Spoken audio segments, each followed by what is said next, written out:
Hello, this is Raghav's Take. It's been over a fortnight, but I'm still coming to grips with the unusual enormity of what transpired on 20th of July 2026 at Jantar Mantar, at the political epicenter of India.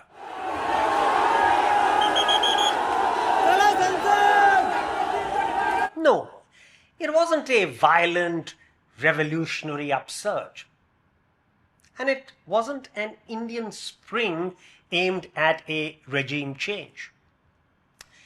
Instead, it was a vigorous, visible assertion, a cry of anguish quoted under a celebratory veneer, delivered in the Gen Z grammar of protest music and satirical memes.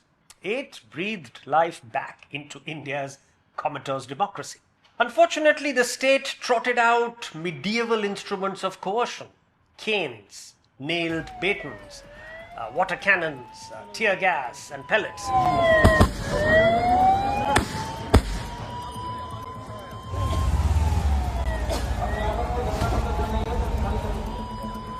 And this was all done to quell what they called the mob. Eventually, as spirits remained uncrushed in battered young bodies, the state conceded. What happens now? Does history foretell next steps? Yes, it does, because students' protests have a rich legacy to learn from. Some of them had eerily similar dynamics to what transpired at Jantar Mantar. In 2010, Britain's conservative government hiked tuition fees and cut education spending. Students pushed back with mounting aggression. Police were attacked, Parliament was threatened, and the ruling party's headquarters at Millbank was occupied and damaged. The state hit back with force. Besides the usual batons, a new weapon of containment, or kettling, was devised. Demonstrators were herded into small designated areas and not allowed to leave. It was a starvation or claustrophobic strategy to tire them out. It succeeded to an extent, since the movement bled out. The British Parliament thumbed its nose at the protesters by approving higher tuition fees. Now, elements of kettling were on display at Jantar Mantar too, as the police tried to shut off neighborhood markets, metro and internet connectivity, and food supply from online vendors. But Indian providers proved to be more resourceful in getting through. A more evocative example comes from Taiwan's Wild Lily movement of 1990. Thousands of university students had laid siege to the Chiang Kai-shek Memorial Hall in Taipei. At that point in time, Taiwan had transitioned halfway to a democracy. There were some opposition parties and competitive politics, but students were impatient to end the constitutional emergency and get on with the fully popular elections.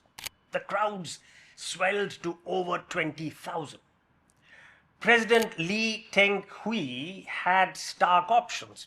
He could either order his troops to clear the square or extend an olive hand.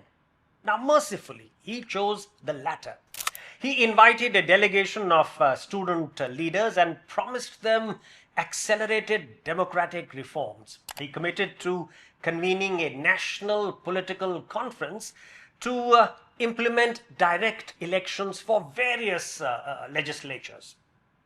The students withdrew peacefully, and to Lee's credit, he stuck to his promise. A nagging question is troubling me now. What if Prime Minister Modi had followed President Lee Teng-hui's example?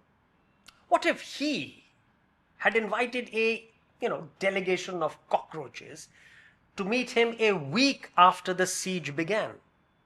I know it's futile to delve into the what ifs of history, but I reckon one thing is certain. The tragedy of 20th July 2026 would have been preempted and deflected to a far less combative trajectory. Perhaps the most telling lesson comes from South Africa's fees must fall movement.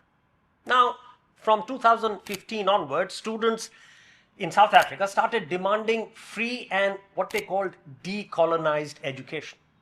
As the protests gathered pace, the government cancelled fee increases for 2016.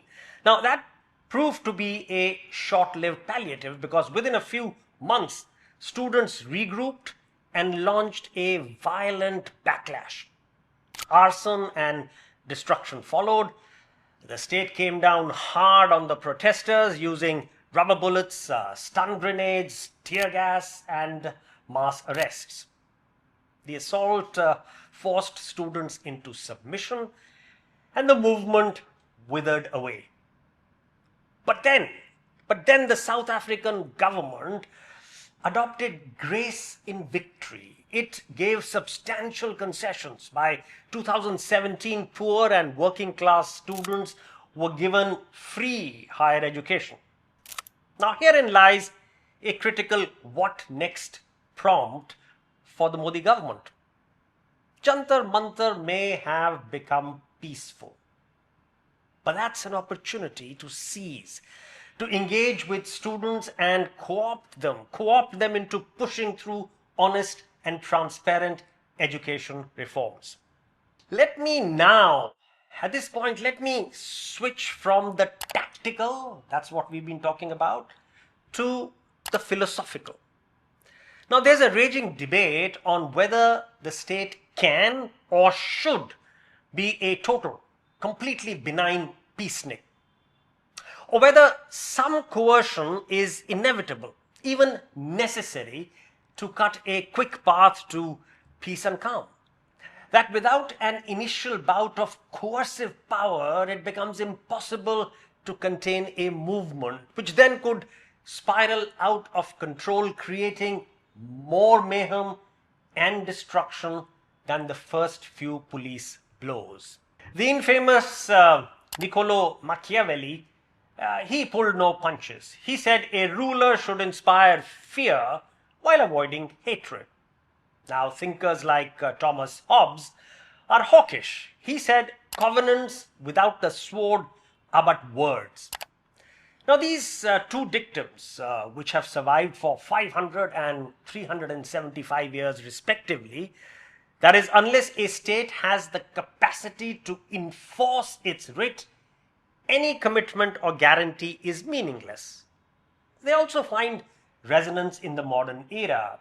For instance, Ronald Reagan, in an unguarded moment while dealing with campus unrest in California in 1970, said, "If it takes a bloodbath, let's get it over with. No more appeasement." Of course, he had to do much hand-wringing to distance himself from the literal meaning of bloodbath, saying, he said merely that it was a figure of speech. So is coercive power, coercive force inevitable, necessary? Now, Nelson Mandela, whose successor in South Africa had mitigated the fees must fall movement with a calibrated mix of coercion, followed quickly by substantial concessions. Now, Mandela was a great advocate of essentially peaceful resolution. He said, no problem is so deep that it cannot be overcome through discussion and negotiation rather than force and violence.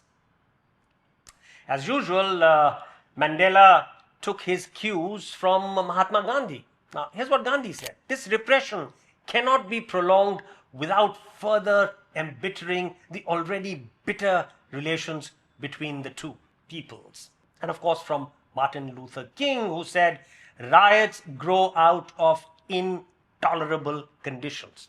Now, this is very wise counsel, which is echoing from these sage words for the Modi government. Do not create intolerable conditions. Do not allow bitterness to harden. Do not believe the problem is too deep and irretrievable. Move beyond coercive power. Engage sensitively and honestly, because every grievance is actually a mighty opportunity. That was Raghav's take today.